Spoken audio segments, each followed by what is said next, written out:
So Coastal Currents is all about placemaking and bringing the community together with accessible public art. No, it's definitely been a great platform working with Coastal Currents, like just meeting other artists as well, like over the nearly 10 years.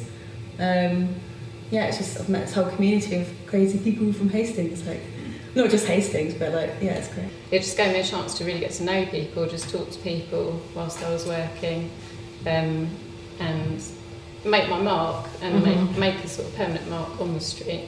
But yeah, in terms of sort of the work being, like the meaning of the work, it is really just to make people smile.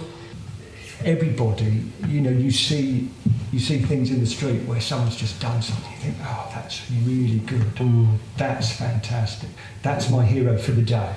And I can see, there's so much value that art brings to a place, and I think that's really apparent from how Hastings and St Leonard's and Bexhill are changing and have changed, certainly over the last 20 years that I've lived here. And the creative community is of such importance to these towns. And Hastings has such a strong sense of place, Hastings and Bexhill, this whole area. It's a really grassroots fed creative scene rather than having, big benefactors or really big venues, particularly in Hastings. In terms of community, I think having those sort of connections, going out, meeting groups, working with people, inviting people to be part of what you do, not just to come and watch what you do, but to be involved in what you do. Coastal Currents, for me, my involvement is with the open studios. That's what we do. So every year we open for the first 2 weeks. We open on a Friday and Saturday.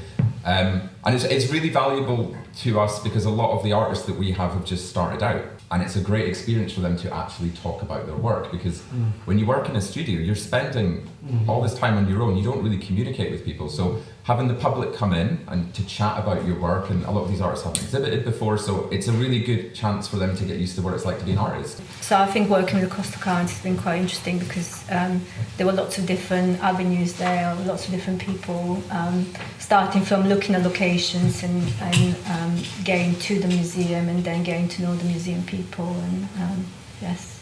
Coastal Currents wise, we also opened up a large room in our house one year and collaborated with, I think, 5 other artists. Connected with Coastal Currents, how was that for you? Yeah, it was really great. It was actually one of my most memorable experiences with the performative work I do.